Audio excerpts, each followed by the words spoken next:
I want you to imagine something for a second. Imagine you have just been handed the keys to absolute paradise. Oh, wow. Okay. Yeah, I am talking about like a perfect life. Zero worries. Every single one of your needs is just completely provided for. You have arrived. Sounds nice. Right. But now I want you to imagine walking right over to a storm drain and just immediately dropping those keys right down the grate. Oh, man. Yeah, that's a really painful image.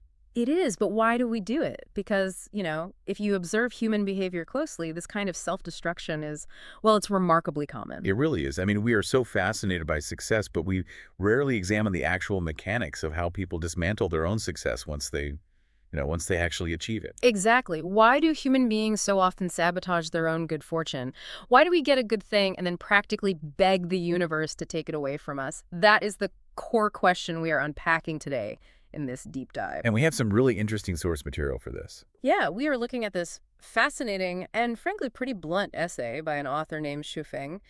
It's titled "The Garden of Eden is Lost Like This." Right. And in it, the author is laying out this very specific, very uncompromising philosophy on human nature. He's exploring personal responsibility. And it's basically trying to explain exactly why we lose out on the good things in life, right? Exactly. And he does it by looking at the biblical fall of humanity, the loss of Eden, but through this very modern, practical, and honestly, almost ruthlessly pragmatic lens. The format of this essay is what really caught my attention. I mean, he doesn't just give you dry philosophy. He uses three incredibly distinct real-world parables from his own life. Yeah, the progression is fascinating. It really is. We go from a pampered pet to a struggling worker to a backstabbing coworker. And, while we are exploring his specific worldview today without necessarily endorsing it, it offers this incredibly sharp lens for you to examine the concept of self-sabotage and gratitude in your own life. So to understand the author's architecture of how we lose our personal Eden, we kind of have to build it from the ground up. Right. He starts with the lowest possible stakes, just to establish a baseline rule of his universe. He starts with an animal's instinct. Okay, let's unpack this because the author introduces us to his two German shepherds, Linbai and Lunbo. Great dogs. Yeah, these are like military breed dogs, and they have a very clear, very harmonious relationship with the author. They guard his massive yard, which he notes is bigger than a soccer field. Which is huge. In return, they are very well taken care of. Right, they get meat every day, their food costs over 200 yuan a month, they get bathed bi-weekly. It is a relationship based entirely on mutual respect and utility. It's a functional ecosystem. Mhm. The dogs perform a specific duty, and they are rewarded with stability and comfort.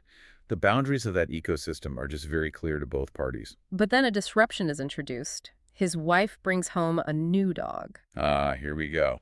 a West Highland White Terrier. This is a tiny, highly intelligent breed, like the kind that is supposed to be incredibly perceptive to human emotions. And how is it treated? Oh, they're from day one. This terrier is treated like absolute royalty. I mean, it gets a large plastic basket to sleep in. The wife even folds up old window screens to make this thick, customized mattress for it. The author actually specifically notes that the dog's bed was as comfortable as his own memory foam mattress, Oh. which is a crucial detail because it represents unearned luxury. The terrier did not guard a yard to earn this right. It was simply handed a miniature paradise. They even built it a custom indoor bathroom. Mm. It's this cardboard box with a 3-inch edge filled with clean sand. All of its needs are totally anticipated. But it doesn't work out. No, it doesn't. Instead of adapting to this incredible setup, the terrier completely ignores the sandbox. It just soils the carpet instead. Classic. Right. And the wife tries everything. She researches, she asks experts, she tries different training methods, but the dog just refuses to adapt. And eventually the household just can no longer sustain the damage. Exactly. The terrier is banished outside to sleep with the big guard dogs. It loses all of its luxury. Now, I read this, and my immediate thought was about fairness. How so? Well, is it really fair to compare animal instinct to human morality? I mean, it feels like giving someone an all-expenses-paid resort vacation, kicking them out on night one for trashing the lobby, and then saying, see, humans are awful, but a dog is just following biological programming. That is a completely valid critique of the metaphor, but we have to look at what the author is actually using the dog to represent. Okay, what is it representing? He isn't judging the dog's morality. He is using the animal to demonstrate a mechanical law of environments. It's a baseline illustration of his core rule. When you are given a gift, that gift always comes with parameters. So rules of the house. Exactly. Refusing to respect the boundaries of that gift inherently results in its loss. The dog was handed a miniature Eden, but it refused to adhere to the single fundamental rule required to stay there, which was just using the sandbox. So it isn't about the dog being evil or bad. It is about the dog being incompatible with the paradise it was given. Precisely. The author asks, the treatment it should have enjoyed has been lost. Who should we blame? Right. He is setting up the foundational premise of his entire philosophy here. Eden isn't lost because the creator of that Eden is cruel or arbitrary. It is lost because the inhabitant refuses to adapt to the environment. The environment simply ejects what it cannot sustain. Yes. Okay, so if an animal fails because it fundamentally lacks the capacity to grasp the concept of a rule, what happens when the subject is human? That is the next logical step. Right, like what happens when you have someone who fully grasps the rules but still completely fails to engage with the opportunity? And that brings us to the story of Paul. This second parable is honestly pretty heartbreaking to read. It really is. The author meets this tall, strong African man named Paul who is living in just devastating poverty. He, his wife, and their 2 kids are crammed into a shack made of broken boards that is less than 10 square meters. It is a situation of profound deprivation. And the author, acting out of compassion, decides to alter Paul's environment entirely. He moves Paul's family out of that shack and into his own home. He gives them a lifeline. But he doesn't just give them charity, right? Yeah. He gives Paul a way to earn a living and maintain his dignity. Yeah, job number 1 is managing the garden. The author gives him a job that pays enough to support the family, but the weeds stay and the flowers wilt. What's Paul doing? Well, the author observes that when he is physically present, Paul squats down and acts like he is pulling weeds. But the second the author leaves, Paul just stops and goes to sleep. The author attempts to troubleshoot the situation, though. He assumes that perhaps gardening is simply not a good fit for Paul's skills. Right, so he pivots to job number 2. The author takes Paul to his store and puts him in charge of cleaning and organizing. And how does that go? A week goes by, and the store is somehow dustier and more disorganized than before. The author watches him to figure out the bottleneck, and he witnesses Paul spending a full hour standing at a sink washing a single rag. Wait, one rag? One rag? For an entire hour. That detail is striking. It moves beyond simple avoidance and into a kind of performative paralysis. It's wild, but the author tries one last time. Job number 3, club security. He gives Paul a brand new uniform. Okay, fresh start. Yeah, and Paul looks incredibly sharp. He is smiling constantly. He looks thrilled with the role. The author gives him highly specific instructions on how to handle drunks and how to deal with thieves. Everything is laid out clearly. And the result? The result is Paul stands at the door like a statue and literally watches a thief walk away with a camera without saying a single word or moving a muscle. Wow. And at that point, the author has just exhausted his options. He has to. Yeah, he asks Paul and his family to leave, returning them to the exact situation they started in. And the author makes a point to note that he has seen over 20 cases similar to this one. See, I have to push back on the author's framing here. Reading this, my immediate reaction was frustration, but not necessarily at Paul. Really? Why not? Well, are we absolutely sure this is just a case of someone being lazy or ungrateful? I mean, washing one rag for an hour sounds less like laziness and more like overwhelming psychological paralysis. That's a fair point. Couldn't this be a fundamental misunderstanding of expectations or perhaps, the trauma of extreme poverty making it impossible for him to function in this suddenly high-pressure new environment? That is the most important tension in this entire essay. Modern psychology would absolutely support your reading. We know that sudden environmental shifts, especially out of extreme scarcity, can cause executive dysfunction. Right, exactly. The pressure to perform in a paradise you feel you don't belong in can lead to exactly the kind of freeze response Paul displayed when the thief walked by. The freeze response, yeah. However, if we view this through the author's strict philosophical lens, the internal root cause actually does not change the external outcome. You are saying the author doesn't care about the psychology behind the behavior. The author's framework is entirely pragmatic. Eden, whether that is a literal garden, a stable job, or a roof over your family's head, is an ecosystem. And ecosystems require upkeep. Yes, they require active participation and maintenance to survive. Whether Paul was clinically overwhelmed, deeply traumatized, or simply avoiding labor, the author's view is that a space of comfort and provision cannot physically sustain someone who drains it without contributing. The garden dies if no one pulls the weeds, regardless of why the gardener is asleep. Exactly. The author views Paul's behavior as proof that many people, when handed a lifeline, simply do not produce the effort required to keep it. It's tough. In the author's eyes, Paul practically begged for his own eviction from comfort because he would not meet the environment halfway. It is a harsh assessment, but it highlights a mechanism of self-sabotage, the inability or refusal to shoulder the burden of maintaining your own good fortune. So the terrier represents an inability to follow a basic boundary. Paul represents a tragic apathy or a failure to generate the effort required by the environment. But the author doesn't stop there. No, he goes further. He escalates to a third parable. Here's where it gets really interesting. We move from passive failure into active malice. What happens when someone actively tries to exploit the Eden they are offered? This is the story of the treacherous colleague. It illustrates what the author considers the final, most severe reason people lose their paradise. So the author have a colleague who practically begs him for an invitation letter to go abroad and do business. Which is a huge deal. Oh, dealing with international business paperwork is a massive bureaucratic headache.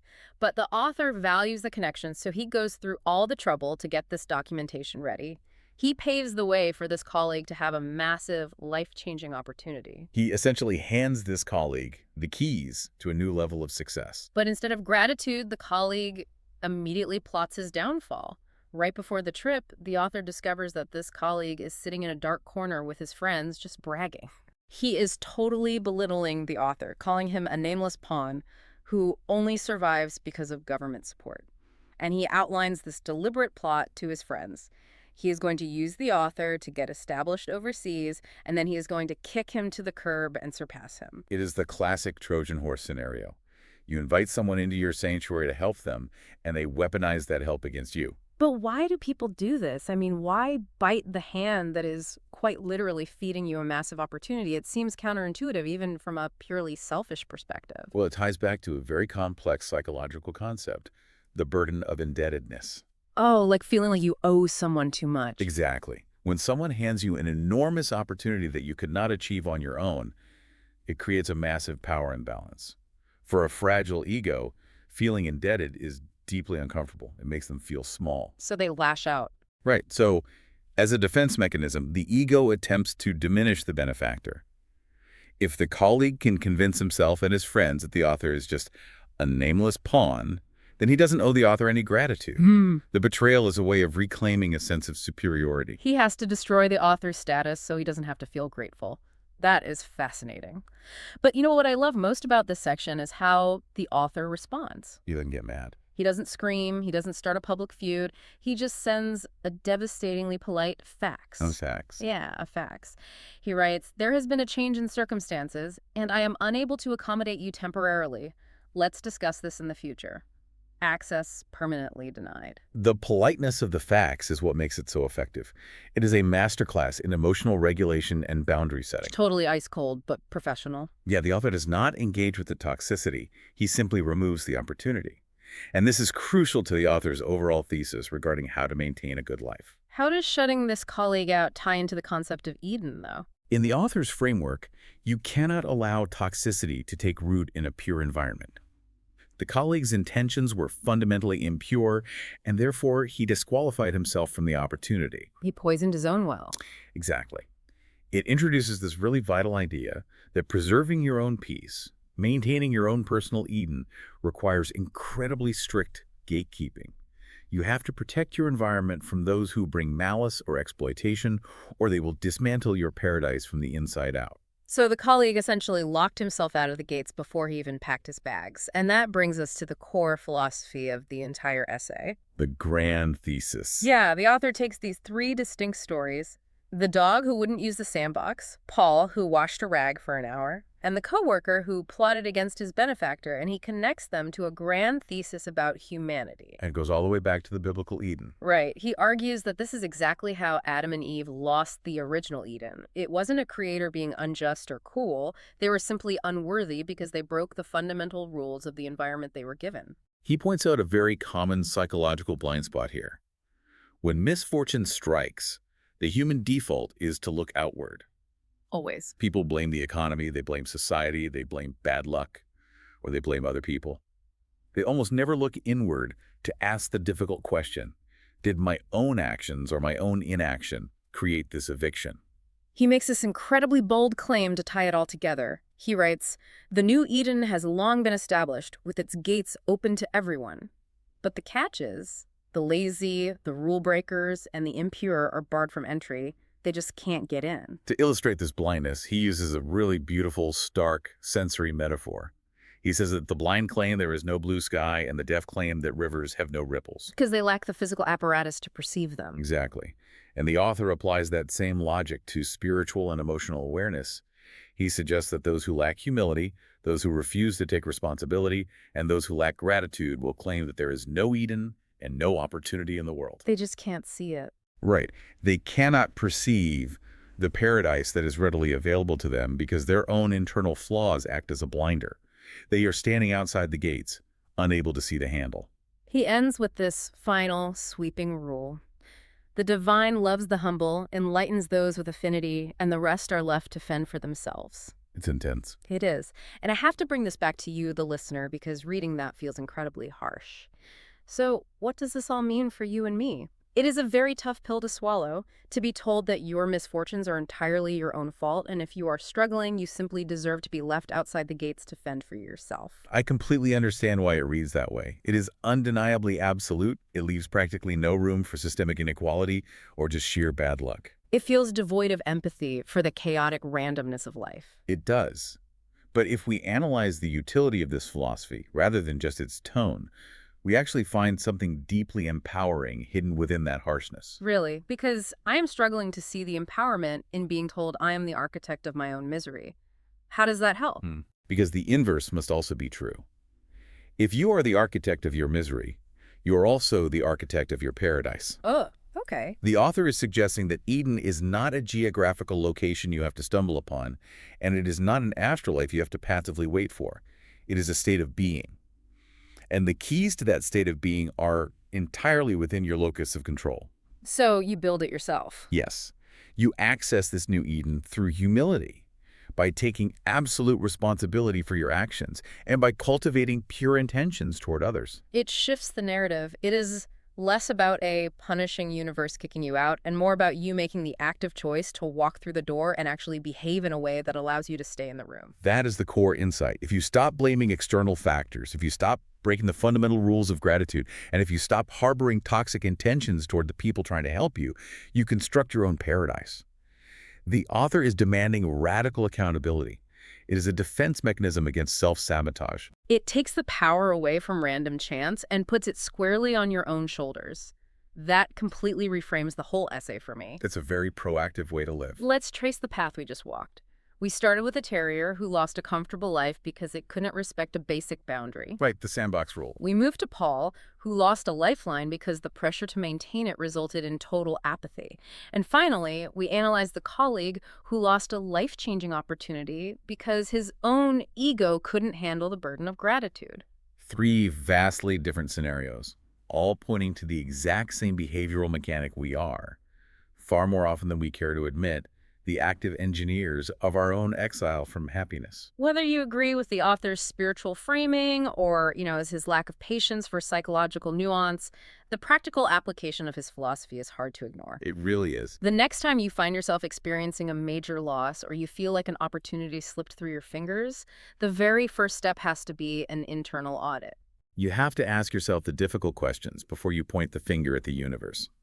Did I respect the parameters of the gift I was given? Did I produce the effort required to sustain the ecosystem I was invited into? Were my intentions pure? We talked a lot about gatekeeping today. The author talked about how he had to gatekeep his own life to protect it from people who would dismantle it, like that coworker. But I want to leave you with a thought about your own internal gatekeeping. That internal narrative. Exactly. We all have defense mechanisms that we hold on to because they feel safe, even when they are destroying our opportunities. Think about the concept of the new Eden being open right now.